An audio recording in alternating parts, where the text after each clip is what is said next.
बिस्मिल्लाहिर्रहमानिर्रहीम। अस्सलाम वालेकुम स्टूडेंट्स। तो आज की इस वीडियो में हम अपने प्रोबेबिलिटी फंडामेंटल्स ऑफ प्रोबेबिलिटी वाले टॉपिक को आगे लेकर चलेंगे। तो हम उसको आगे एक्सटेंड करेंगे और हमारा जो आज हमने देखना है वो है मल्टीप्लिकेशन प्रिंसिपल, कि प्रोबेबिलिटी को हम मल्टीप्लिकेशन प्रिंसिपल के थ्रू कैसे फाइंड कर सकते हैं। अगर हमने सिंगल कॉइन टॉस करना हो तो हमें पता है कि उसकी पॉसिबल आउटकम्स 2 ही होती हैं, लेकिन अगर हमें मल्टीपल कॉइन टॉस करने हो, मतलब कि 2, 3, 4 या 6 कॉइन एट टाइम टॉस करने हो, तो हमें क्या पता कि हमारे पास पॉसिबल आउटकम्स कितनी होंगी। तो उसके लिए हमारे पास एक मल्टीप्लिकेशन प्रिंसिपल है, वो ये है, let's review number of an important method for counting outcomes. Suppose we toss 2 coins and want to count total number of possible outcomes. Individually, each coin has two possible outcomes, heads and tails. Together the two coins have 2 and 2. अब देखिए, एक coin को toss करने की 2 possible outcomes हैं, ठीक है। अब जब हम 2 को टॉस करेंगे तो 2 एक की और 2 दूसरे कॉइन की, तो 2 और 2 मिलके कितने हो जाएंगे? 4। मतलब कि हम कैसे फाइंड करेंगे कि 2 कॉइन को टॉस करने के लिए हमारे पास कितनी पॉसिबल आउटकम्स हैं, तो वो कितनी होंगी? 2 को 2 से ज़रब देंगे तो हमारे पास पॉसिबल आउटकम्स कितनी बन गई? 4। इसी तरह अगर मैंने 3 कॉइन टॉस करने हो तो उसकी पॉसिबल आउटकम्स कितनी होंगी? वो बनेगी 8, क्योंकि मैं 2 को 3 टाइम्स मल्टीप्लाई करूंगी, क्योंकि मैंने कॉइन को 3 टाइम टॉस करना है। इसी तरह हम अगर 4 टाइम्स किसी कॉइन को टॉस करना हो तो भी हम पता लगा सकते हैं कि उसकी पॉसिबल आउटकम्स कितनी होंगी। For example, if we toss 3 coins, total number of possible outcomes is 2 multiply 2 is equals to 8। हमारे पास नेक्स्ट पेज पर इसका एक स्केच ड्रॉ किया हुआ है, जिसमें हमें पूरा बताया हुआ है कि यहाँ मल्टीप्लिकेशन रूल से वहाँ एक ट्री टाइप हमने डायग्राम बनाई हुई है, जिससे हमें पता लग रहा है कि किस तरह पेयरिंग होगी, किस तरह मतलब कि जैसे कि यहाँ head head head tail tail head tail tail, मतलब कि पॉसिबल आउटकम तो 8 बनेंगे, कि बनेंगी किस तरह, उनके लिए एक स्केच बना हुआ है। तो मैं आपको वो दिखाती हूँ। इससे पहले हम ना एक एग्जाम्पल देख लेते हैं। The multiplication principle. Suppose there are m possible outcomes for one process and n possible outcomes for a second process. मतलब कि हमने एक प्रोसेस किया, उसकी पॉसिबल आउटकम्स कितनी है? एक की m, और दूसरे की कितनी है? n पॉसिबल आउटकम्स है। अब जैसा कि 2 कॉइन टॉस करेंगे, एक कॉइन को टॉस करने की पॉसिबल आउटकम्स 2 हैं, तो दूसरे को भी टॉस करने की 2 है, ठीक है। लेकिन यहाँ अब हमारे पास ऐसे आउटकम्स हैं, प्रोसेसेस ऐसे हैं कि एक में डिफरेंट आउटकम्स है और दूसरे में डिफरेंट आउटकम्स हैं। मतलब अगर एक में m है तो दूसरे में n पॉसिबल आउटकम्स हैं। तो इस तरह हमने फाइंड करने के लिए करना पड़ेगा, हमें m को n से मल्टीप्लाई ही करना पड़ेगा। मतलब कि अगर आपके पास डिफरेंट भी आउटकम्स हो तो आप उनको भी मल्टीप्लाई करके पता लग सकता है कि आपको कि कितने आपने इसके अंदर पॉसिबल आउटकम्स बनेंगी। The total number of possible outcomes for the two processes combined is m cross n. This idea extends to any number of processes. For example, if a third process has r possible outcomes, then the total number of possible outcomes for the three processes combined is m cross n cross r. So इसीलिए हमारे पास अब यहाँ next एक example है कि हमने एक dice को रोल किया है। 2 पॉसिबल डाइस हैं, 2 डाइस है, उन्होंने रोल किया है, हमें बताना है कि उसकी पॉसिबल आउटकम्स कितनी होंगी। आपको पता है कि एक डाइस को रोल करें तो हमारे पास 6 पॉसिबल आउटकम्स होती हैं। अब दोनों डाइस को रोल करेंगे तो दोनों पर 6 ही आउटकम्स होंगी, तो 6 को हम 6 से मल्टीप्लाई करेंगे, हमारे पास आंसर कितना आ जाएगा? 36। तो हमारे पास 36 पॉसिबल आउटकम्स होंगी। नेक्स्ट हमारे पास एग्जांपल है, एक restaurant menu offers 2 choices for an appetizer, कि एपेटाइजर के लिए वो 2 चॉइसेस दे रहे हैं और 5 चॉइसेस दे रहे हैं मेन कोर्स के लिए, और 3 चॉइसेस दे रहे हैं डेजर्ट के लिए, कि डेजर्ट में आपके पास इतनी चॉइसेस हैं, मेन कोर्स में आपके पास इतनी चॉइसेस हैं, और एपेटाइजर में आपके पास इतनी चॉइसेस हैं। तो हमने ये बताना है कि कितनी डिफरेंट इन 3 कोर्सेज में कितनी पॉसिबल हैं। तो कैसे होगा कि एपेटाइजर के लिए 2 चॉइसेस हैं, मेन कोर्स के लिए 5 चॉइसेस हैं, और डेजर्ट के लिए 3 चॉइसेस हैं। तो हम क्या करेंगे? 2 को मल्टीप्लाई करेंगे 5 को, और 5 को मल्टीप्लाई करेंगे 3 से, तो हमारे पास जो पॉसिबल बन जाएंगी 2 मल्टीप्लाई 5 10, 10 मल्टीप्लाई 3 30 पॉसिबल आउटकम्स बन जाएंगी हमारे पास। तो स्टूडेंट, अब जैसे मैंने आपको बताया कि उसमें पॉसिबल कितनी बनेंगी? 3, उसमें 30 different 3 course meals are possible, ठीक है। अब हमारे पास के कॉइन 1, कॉइन 2, कॉइन 3, जब हम 3 कॉइन को टॉस करेंगे तो पॉसिबल आउटकम्स हमारे पास कितनी बन रही थी? 8 बन रही थी, ठीक है। तो अब वो 8 पॉसिबल आउटकम्स होंगी किस तरह के, हमने किस तरह उनको करना है। एक इजी वे में आपको बताती हूँ इनको बनाने का। वैसे तो यहाँ ये एक स्केच रूल के जरिए आपको समझाया गया कि कॉइन 1 को हमने कॉइन 2 के साथ भी ज्वाइन कर लिया और कॉइन 3 के साथ भी ज्वाइन कर लिया, ठीक है। यहाँ कैसे है, पहले ये तरीका देख लेते हैं, फिर एक और इजी वे में भी मैं आपको बताती हूँ कि हमने कैसे उनको 3 कॉइन्स के लिए करना है। अब हेड अब कॉइन की पॉसिबल आउटकम्स, कॉइन वन की कितनी है, हेड और टेल, कॉइन टू की भी कितनी है, हेड और टेल ही है, लेकिन क्या है उसका हेड जो है ना कॉइन वन का, वो कॉइन टू के हेड के साथ भी मिलेगा, टेल के साथ भी मिलेगा, ठीक है, और ये हेड कॉइन थ्री के भी हेड और टेल के साथ मिलेगा, ठीक है। तो इस तरह हमने क्या करना है यहाँ इनके पहले लिख लेना है कॉइन वन को एच और टी इसका, कॉइन टू के 2 दफ़ा इनको लिखेंगे और थ्री को 3 टाइम्स लिखेंगे, ठीक है, इसकी पेयरिंग को। फिर हम इस एच को इसके साथ कनेक्ट करेंगे, इसको इसके साथ, फिर इसको इसके साथ, मतलब क्या पहला जो बनेगा वो बनेगा head head head, third one बनेगा हेड हेड टेल, फिर बनेगा सेकंड सेकंड हो गया हेड टेल, थर्ड हो गया head head tail head, fourth हो गया हेड टेल टेल, इसी तरह हम सारे बनाते जाएंगे, ठीक है, इसी ग्राफ की मदद से। लेकिन एक और इजी वे जो है कि हमें कैसे बनाएं इस पॉसिबल आउटकम्स को, तो वो ये है कि हमें पता है कि जब हम 2 कॉइन्स को टॉस करते हैं तो हमारे पास जो पॉसिबल आउटकम्स होती हैं वो होती है 4। एक होती है हेड हेड, एक होती है हेड टेल, एक होती है टेल हेड और एक होती है टेल टेल, ठीक है। अब कॉइन 3 को टॉस करने के लिए हमारे पास जो नेक्स्ट होगी वो हेड और टेल ही होते हैं ना, तो एक दफ़ा मैं इसको सारों को क्या करती हूँ, हेड के साथ कर लेती हूँ, और दूसरी जो पॉसिबल आउटकम है कॉइन 3 की वो क्या है, टेल ही है, तो इन्हीं सबको जो ये 4 थे इन्हीं 4 को मैं टेल के साथ कर लेती हूँ।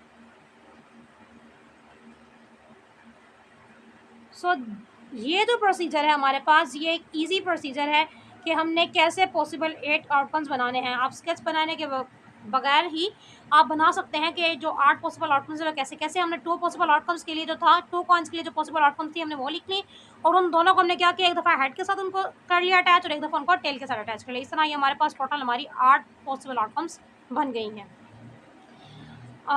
The first column shows 2 possible outcomes for the first coin. Each of these 2 outcomes branches into 2 possible outcomes for the second coin. Each of these 4 outcomes branches to 2 possible outcomes for the third coin. The last column shows the 8 possible outcomes. हमारे पास यहाँ next example क्या है, a college offers 12 natural science classes, 15 social science classes and 10 English classes and 8 fine arts classes, ठीक है। तो हमारे पास हमने क्या करना है कि हमने करना है कि ईच कैटेगरी जो है, you must take 1 class from each category to meet your core requirements, ठीक है। How many possible ways are there to meet the core requirements, अब कितने पॉसिबल टोटल वेज हैं कि आप अपने कोर रिक्वायरमेंट्स को असेस कर सकते हैं, ठीक है। आपने एक क्लास नेचुरल साइंस की लेनी होगी, एक सोशल साइंस की लेनी होगी, एक इंग्लिश क्लास की लेनी होगी, एक फाइन आर्ट्स की लेनी होगी, ठीक है, अपने कोर्स को कंप्लीट करने के लिए। तो कितने पॉसिबल वेज, अब उनके लिए 12 नेचुरल क्लास साइंस क्लासेज हैं, ठीक है ना, 12 क्लासेज होंगी उसकी, सोशल साइंस की 15 होंगी, इंग्लिश की 10 होंगी और फाइन आर्ट्स की 8 होंगी, ठीक है। तो कितने टोटल पॉसिबल वेज हैं, ठीक है, कि हम जो है ना हम अपनी कोर रिक्वायरमेंट्स को मीट करेंगे। तो वो क्या है, हम क्या करेंगे, अब इन सबको क्या करेंगे, आपस में मल्टीप्लाई करेंगे, तो हमारे पास क्या आंसर, जो आंसर आएगा वो इतने ही पॉसिबल वेज होंगे हमारे पास कि हम अपनी कोर रिक्वायरमेंट को मीट कर सकें।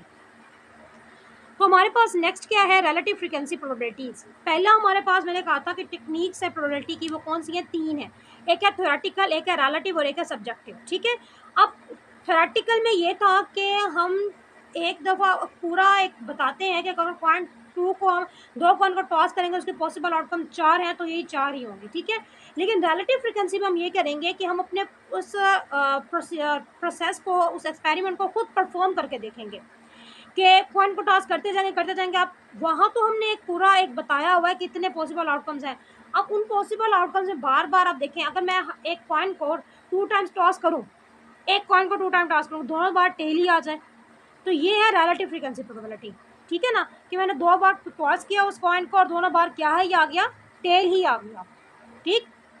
तो वो जो थी कि हमने उनको एक जनरल उसका बताया हुआ था कि इसके अंदर इतनी पॉसिबल आउटकम्स हैं, लेकिन यहाँ क्या है कि हमने खुद प्रोसेस करवाना है, उसको प्रोसेस करवाने के बाद ही हम उसको देखेंगे कि उसमें क्या प्रोबेबिलिटी बन रही है। तो हम रीड आउट करते हैं, a second way to determine probabilities is to approximate the probability of an event A by making many observations हमने खुद करनी है फिर, and counting the number of times event A occurs. This approach is called a relative frequency method or empirical method. For example, if we assert that it rains an average of 100 days per year, कि साल में 100 दिन जो है वो बारिश होती है, we might say that the probability of rain on a randomly selected day is 100 by 365. We apply this method as follows.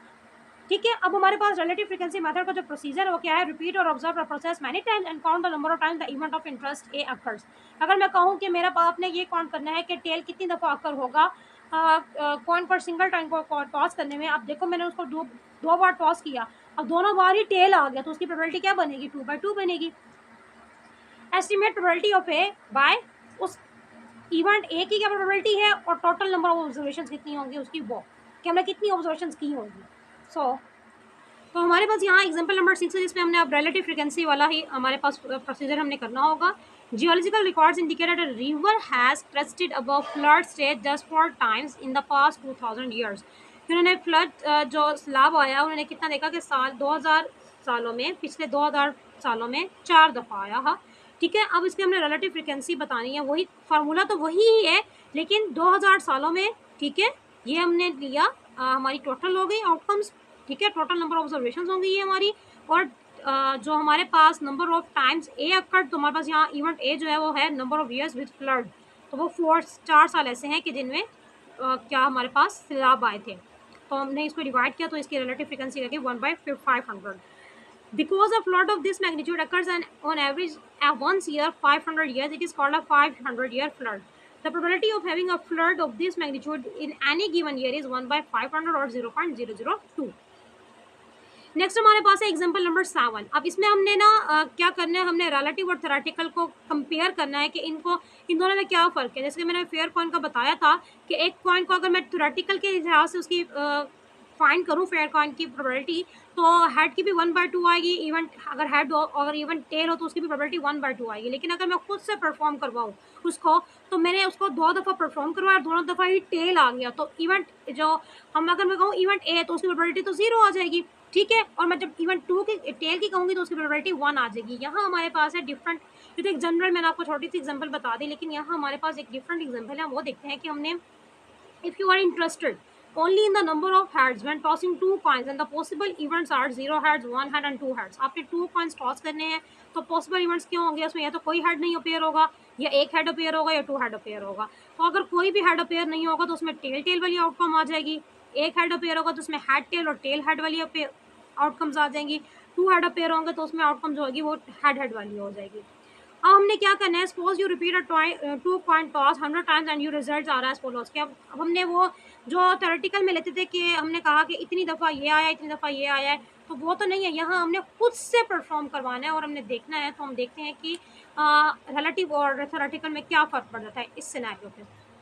तो स्टूडेंट यहाँ जब हमने जनरली खुद उन्होंने कहा कि अगर हम खुद उसको टॉस करते रहे, अपने खुद एक्सपेरिमेंट्स करें, तो हमारे पास जो आउटकम्स आई हैं वो इस तरह की आई हैं कि 0 हेड जो है ना वो कितनी टाइम्स अकर हुआ, 22 टाइम्स अकर हुआ है, 1 हेड जो अकर हुआ वो 51 टाइम्स अकर हुआ है, और 2 हेड जो अकर हुए हैं वो 27 टाइम्स अकर हुए हैं। अब हमने कंपेयर करना है रिलेटिव फ्रीक्वेंसी प्रोबेबिलिटी को और थ्योरेटिकल प्रोबेबिलिटी को।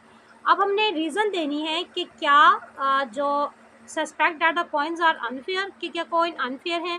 ठीक है, अब फर्स्ट ऑफ ऑल हम थ्योरेटिकल प्रोबेबिलिटी से करते हैं, तो हमें पता है कि एक को जब 2 कॉइन्स को टॉस करते हैं तो टोटल पॉसिबल आउटकम्स कितनी होती हैं, कितनी होती है हमारे पास 2, जब कॉइन्स को टॉस करते हैं तो 8 आउटकम्स होती है। यहाँ हमने क्या करना है, अब shows that only 1 of the 4 possible outcomes for the 2 coin toss has 0 head. अब 0 हेड की जो इवेंट है तो उसमें आउटकम्स क्या होगी, सिर्फ टेल होगी, तो हमारे पास उसकी जो प्रोबेबिलिटी बनेगी वो बनेगी 1/4। ठीक है, सिमिलरली अगर हम 4 आउटकम्स, अगर हमारे पास 1 of the 4 outcomes has 2 heads, के 2 हेड्स जब अपेयर हो तो उसमें से सिर्फ एक ही हमारे पास है कि सिर्फ हेड अपेयर हो, तो उसमें हमारे पास क्या है, तो उसकी प्रोबेबिलिटी क्या बन जाएगी हमारे पास 1/2, उसकी भी 1/4 बनेगी। लेकिन हमारे पास एक हेड अपेयर हो तो उसकी प्रोबेबिलिटी क्या बनेगी, क्योंकि एक हेड में जब अपेयर होगा तो उसमें हेड टेल और टेल हेड ये आउटकम्स हैं, तो हमारे पास प्रोबेबिलिटी क्या बनेगी 2/4, इट इज़ 0.5।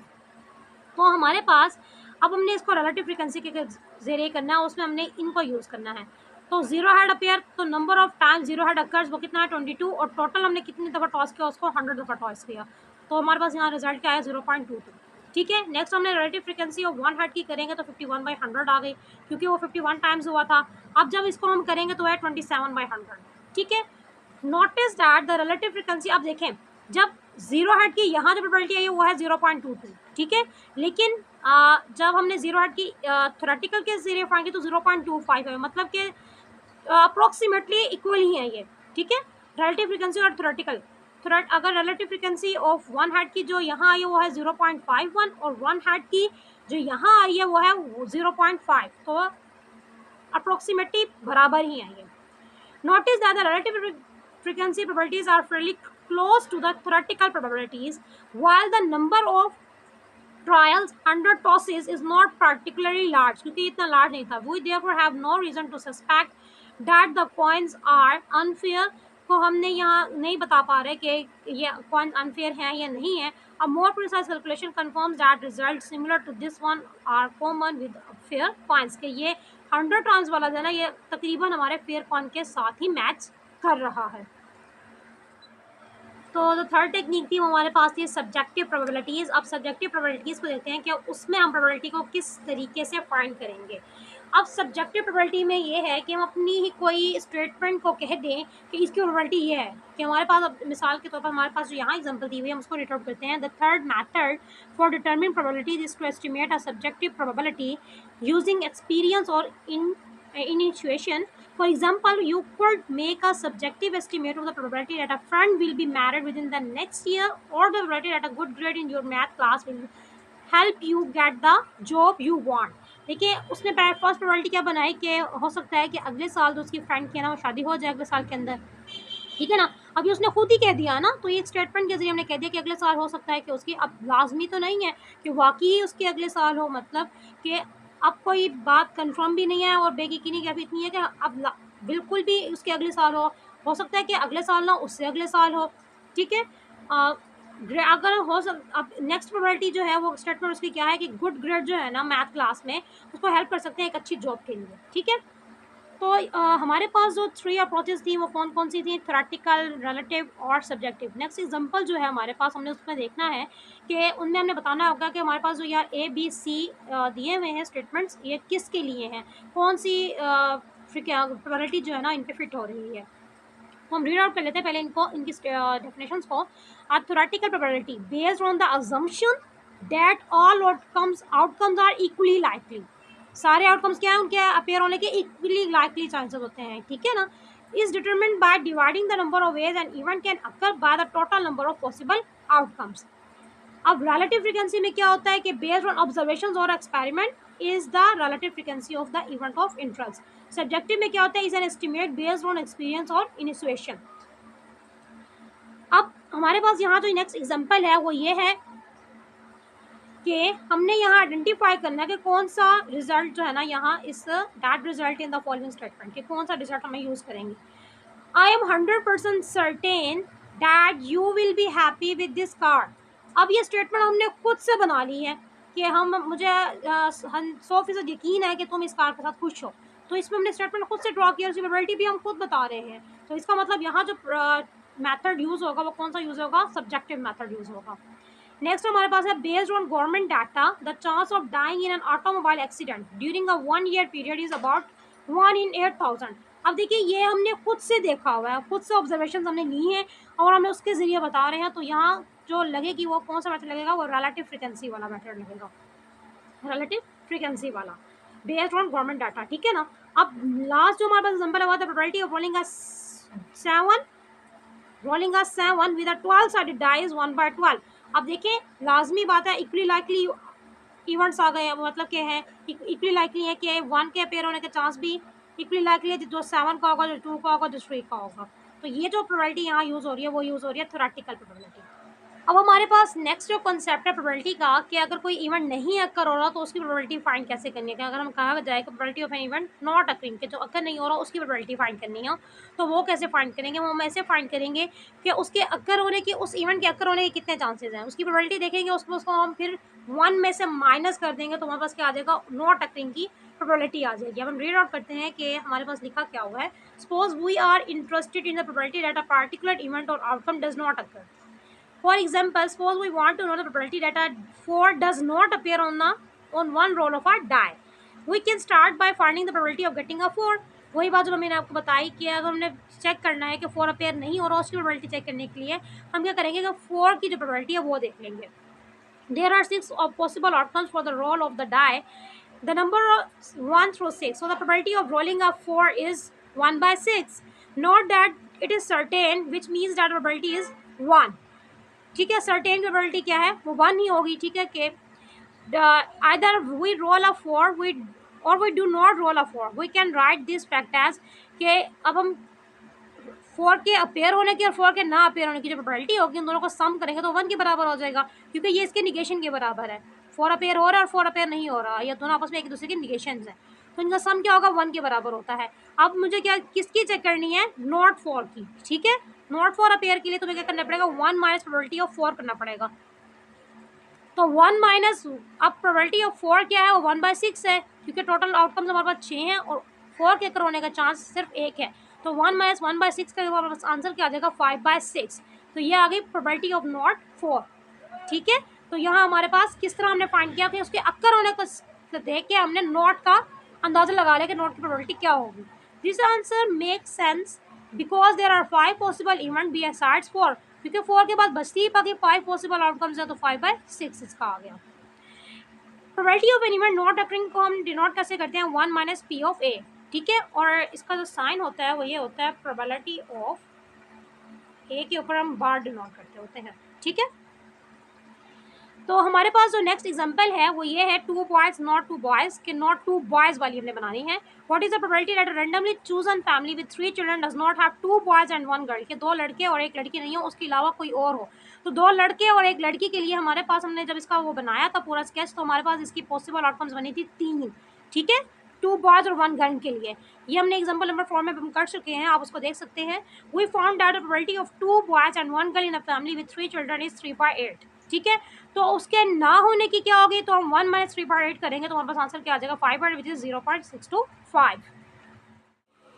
नाउ स्टूडेंट, हमारे पास नेक्स्ट कॉन्सेप्ट है प्रोबेबिलिटी डिस्ट्रीब्यूशन का। जिस तरह हमने फ्रीक्वेंसी डिस्ट्रीब्यूशन के लिए हमने टेबल बनाकर हमने उसको फ्रीक्वेंसी को शो करवाया था, उसमें उसकी रिलेटिव और कम्युलेटिव फ्रीक्वेंसी को, तो इसी तरह हम यहाँ प्रोबेबिलिटी डिस्ट्रीब्यूशन के लिए भी एक टेबल के जरिए हम उसको पूरा उसका डिस्ट्रीब्यूशन इसकी ड्रॉ करेंगे। तो हम रीड आउट करते हैं कि हमारे पास क्या लिखा हुआ है, consider again the tossing of 2 coins together for which there are 4 possible outcomes, each with a probability of 1/4. When we focus on the number of heads, 2 of these outcomes represent unique events, head, head, tail, tail, each with a probability of 1/4. वही बातें जो हम बार बार repeat करें, यहाँ भी वही बातें ही हैं, ठीक है। तो हमने अब इसकी प्रोबेबिलिटी डिस्ट्रीब्यूशन बनानी है। तो हमारे पास प्रोबेबिलिटी डिस्ट्रीब्यूशन में जो फर्स्ट कॉलम होगा वहाँ हम इवेंट्स को राइट डाउन करेंगे और सेकंड में उनकी प्रोबेबिलिटीज़ को राइट डाउन करेंगे। तो हमने क्या करना है, इवेंट हमने क्या करना है, हेड को देखना है कि कोई हेड 2 हेड्स हो तो 0 टेल्स होंगे, 1 हेड होगा 1 टेल होगा, और 0 हेड और 2 टेल्स, यही आउटकम्स है ना हमारे पास, यही इवेंट्स बनेंगे। तो यहाँ अब 2 हेड्स की 0.25 है, हमें पता है क्योंकि हम बहुत दफ़ा इनको फाइंड कर चुके हैं। तो इस तरह हमने क्या किया, हमने प्रोबेबिलिटी डिस्ट्रीब्यूशन को बना के दिखाया आपको। इस क्या होगा, फर्स्ट कॉलम में हमारे पास इवेंट होगा और सेकंड कॉलम में हम उन इवेंट्स की प्रोबेबिलिटी को राइट डाउन करेंगे। अब इसका प्रोसीजर क्या है, probability distribution represents the probabilities of all possible events of interest, ठीक है ना। हमने सारे पॉसिबल इवेंट्स को पहले लिस्ट डाउन करना है to make a table of a probability distribution. उसके बाद हमें करना है तमाम पॉसिबल आउटकम्स को लिस्ट डाउन कर लेना है, use a table of figure if it is helpful. Identify outcomes that represent the same event, हमने वो आउटकम्स आइडेंटिफाई करना है जिनके इवेंट क्या होंगे, सेम होंगे, ठीक है। तो उसको हमने क्या करना होगा, सिंगल टाइम लिखना होगा, सारी बात है। Find the probability of each event, फिर हम हर इवेंट की अलग से प्रोबेबिलिटी फाइंड करेंगे। Make a table in which 1 column list each event, जो हर इवेंट को डिस्क्राइब करेगा, और सेकंड कॉलम का करेगा उनकी प्रोबेबिलिटीज को डिस्क्राइब करेगा। The sum of all probabilities must be 1, उनका जो सम होगा वो 1 होगा, क्योंकि वो पूरे की हमारे पास पूरे जो हमारे पास पॉसिबल आउटकम्स होंगी ना, तो हमने कहा ही था कि उनका सम क्या होगा, वो 1 ही होगा। Probabilities all sum of all probabilities is equals to 1। तो हमारे पास हम नेक्स्ट एग्जांपल देखते हैं और उसको देखते हैं। एग्जांपल हमारे पास है एग्जांपल नंबर 10। इसमें हमने क्या करना है, 3 कॉइन को टॉस करना है और हमने अभी इसकी क्या बनानी है, हमने इसकी प्रोबेबिलिटी डिस्ट्रीब्यूशन ड्रॉ करनी है। Make probability distribution for the number of heads that occur when 3 coins are tossed. तो हमने हेड्स को गौर करना है, तो 0 हेड होंगे या 2 हेड्स होंगे या फिर 3 हेड्स होंगे। आपको पता है कि पॉसिबल आउटकम्स हमारे पास कौन सी है, वो 8 होंगी। सबसे पहले हमने वो राइट डाउन कर ली। उसके बाद हमने क्या करना है कि 3 हेड्स इवेंट्स क्या होंगे, या तो कोई हेड नहीं होगा, या 1 हेड होगा, या 2 हेड होगा, या 3 हेड्स होगा। तो हमारे पास ये इवेंट्स ड्रॉ हो गए, पॉसिबल इवेंट्स नहीं है। Notice that only 1 outcome represent the event of 3 heads. तो इसी तरह हमने क्या करना है कि सबकी प्रोबेबिलिटीज देखनी है। अब 3 हेड्स की प्रोबेबिलिटी क्या होगी, वो एक ही दफ़ा आएंगे तो उसकी प्रोबेबिलिटी होगी 1/8। अब 0 हेड की मतलब कि 3 टेल्स हो जाएंगे उसमें, तो उसकी प्रोबेबिलिटी 1/8 ही होगी, क्योंकि वो उसका भी आउटकम एक ही है हमारे पास। The remaining events of 1 head and 2 heads, ठीक है ना। तो उसके हमारे पास जो रिमेनिंग बाकी रह गए वो हमारे पास बाकी रिमेनिंग रह गए वो 2 हेड और 1 टेल, ठीक है ना। तो उसमें 1 हेड और 2 सॉरी 1 हेड और 2 हेड, उनकी प्रोबेबिलिटी सेम होगी क्योंकि वो 3 रह जाएंगे बाकी वो। तो हमारे पास फिर हमने क्या किया, फर्स्ट में हमने इवेंट्स को राइट डाउन कर लिया और सेकंड कॉलम में क्या कर लिया, उनकी प्रोबेबिलिटीज़ को राइट डाउन कर लिया। ठीक है, आप इनको गौर से देखें और अच्छे से देखें, आपको इजीली समझ आ जाएगी। Thank you. नेक्स्ट हमारे पास एग्जांपल है, उसमें हमारे पास 2 डाइस की डिस्ट्रीब्यूशन बनानी है हमने, उनकी प्रोबेबिलिटी की probability distribution for the sum of the dice. अब हमने क्या करना है कि जब 2 डाइस को हमने थ्रो करना है, उन पर जो आउटकम्स जो रिजल्ट्स आएंगे उनके सम की हमने प्रोबेबिलिटी डिस्ट्रीब्यूशन बनानी है। तो हम पहले उनका सम फाइंड करेंगे कि दोनों पे अगर 1 1 आ जाए तब सम क्या होगा, अगर दोनों पे एक पे 1 और एक पे 2 आ जाए तब सम क्या आएगा। तो हम एज अ सारी आउटकम्स जो है ना, जितनी भी आउटकम्स होंगी उन सबको पहले, अब 2 डाइस को हम थ्रो कर रहे हैं, 2 डाइस को थ्रो करेंगे तो उसकी पॉसिबल आउटकम्स आप सबको पता है कि 36 बनेंगी। ठीक है, जो कि मैं आपको बता चुकी हूँ मल्टीप्लिकेशन रूल के जरिए भी, और वैसे भी मैंने आपको प्रैक्टिकल मेथड में भी बताया था ये आपको। ठीक है, तो हमने क्या करना है, वही पॉसिबल आउटकम सारी हमने पहले लिख लेनी है। लिखने के बाद हमने क्या करना है, उन सब आउटकम्स का हमने सम फाइंड करना है। उसके लिए हमने एक टेबल बनाया, हमने उसमें क्या किया कि हमने सारी आउटकम्स लिख ली, फिर उनका सम फाइंड किया। एक आउटकम होगी 1 1, एक पे होगा 1 2 1 3 1 4 1 5 1 6, इस तरह सारी हमने बना ली। ठीक है, बनाने के बाद हमने क्या किया, उनका सम फाइंड कर लिया सबका। सम फाइंड करने के 1 + 1 क्या 2 2, 1 + 2 क्या 3, इसी तरह हमने सारों का सम फाइंड कर लिया।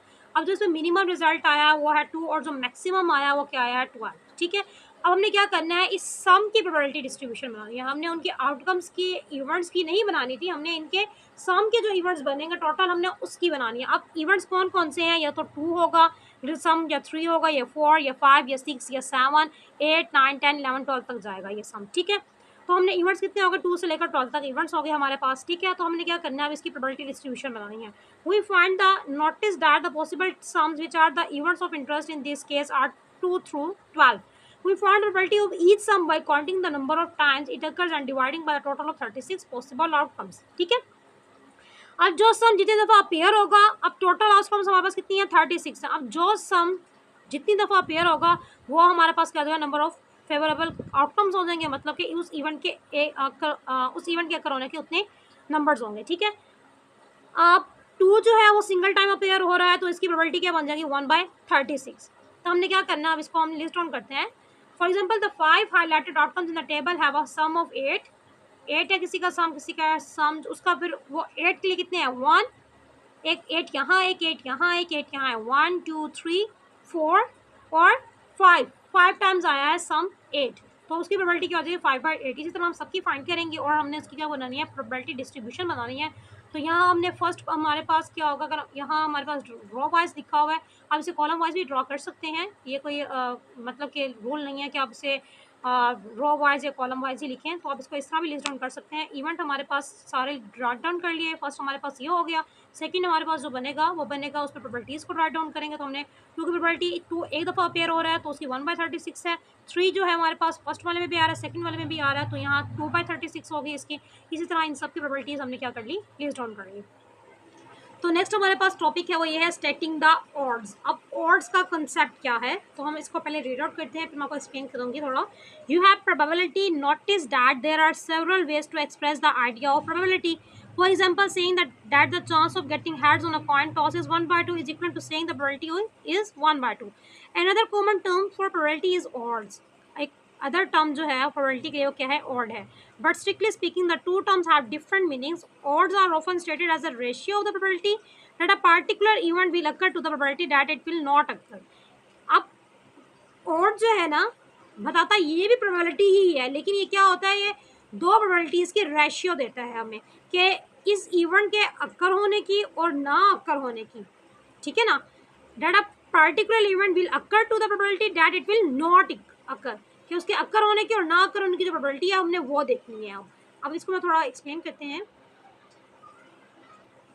तो हमारे पास डेफिनेशन क्या है ऑड की, odds for an event A R, odds for an event A probability of A divided by probability of not ए, मतलब कि उसके अक्कर होने की उस इवेंट के और उस इवेंट के ना अक्कर होने की जो रेशियो होगी उसको हम कहते हैं वो हमारे पास ऑड्स है। इसकी डेफिनेशन है ये, odds for an event A. Odd against an event ए, तो उसकी क्या बनेगी कि इसमें हम क्या करते हैं, probability of A ratio probability of not A लेते हैं। यहाँ हम करेंगे probability of not A ratio probability of A, मतलब ये रिवर्स हो जाएगा। अगेंस्ट पे क्या हो जाएगा, उल्टा हो जाएगा कि नॉट ए वाला ऊपर आएगा और अक्कर वाला नीचे आ जाएगा। Not in gambling the terms odd on generally means the odd against, ठीक है। अब हमारे पास एग्जांपल ले लेते हैं कि 4 के अपेयर होने की हमने ऑड फाइंड करना है इसका। Although odds are defined as fractions, we usually state them by reducing the fraction to simplest term and reading it as a ratio. For example, the probability of rolling a 4 on a single die is 1/6 and the probability of not rolling a 4 is 5/6. तो odds क्या बनेगा इसका? Probability of 4 divided by probability of not 4. तो probability of 4 1/6 है और not 4 5/6 है। तो ये कितना हो जाएगा? 1/6 और 5/6 आंसर क्या जाएगा? 1/5, मतलब इसकी रेशियो तो बनेगी 1:5.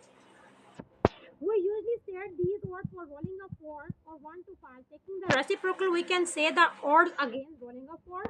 अब इसका against odd find करना हो, odds against find करना हो तो इसका reverse कर लेंगे तो क्या बन जाएगी? रेशियो 5:1 बन जाएगी, ठीक है।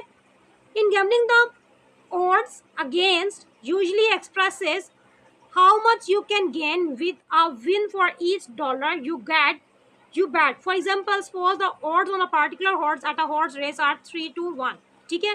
odds उसका क्या है? 3-1 है। तो उसका जो $1 you bet on this horse, you will gain $3 if the horse wins, ठीक है।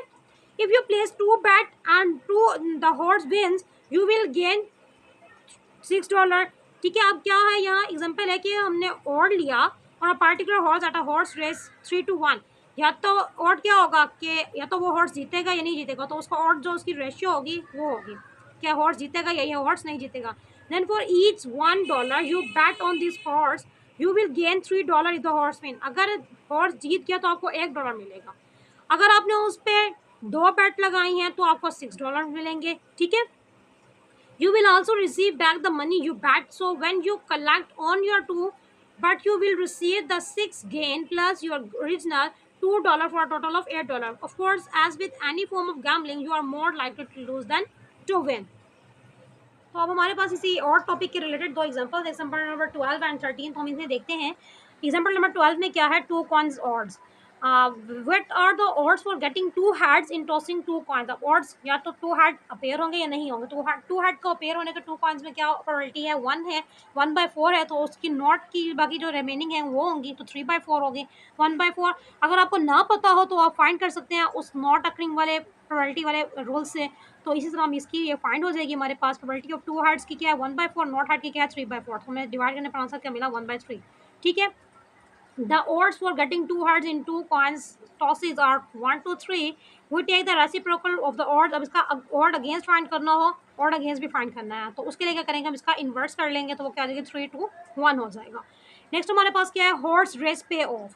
Eight a horse race the odds on blue moon are given as 7-2. अब हमारे पास यहाँ क्या है? 7-2 odds हमें खुद दिए हुए हैं। If you bat $10 and blue moon wins, how much will you gain? क्या आपको कितना हासिल होगा, ठीक है। The 7-2 odds mean that for each $2 you bet on blue moon, you gain $7 if you win. अगर आप जीते होंगे तो आपको $7 मिलेंगे। और $10 bet is equal to 5 2 bets, ठीक है ना। 2 बैट्स के बराबर होगा, 5 2 बैट्स के बराबर होगा। $10 $2 को हमने 5 से मल्टीप्लाई करेंगे तब हमारा $10 बनेगा, ठीक है ना। So you gain 5 multiply by 7 which is 35. You also get your $10 back, so you will receive $45 when you collect on your winning ticket. क्योंकि आपने बैट पे जो $10 लगाए हैं, जीतने वाली रकम भी आपको मिलेगी, जो $10 आप लगा चुके हैं वो भी आपको वापस मिलेगी। Thank you so much students. आज की हमारी वीडियो के लिए इतना ही काफ़ी। अगली वीडियो में मिलते हैं। अल्लाह हाफ़िज़।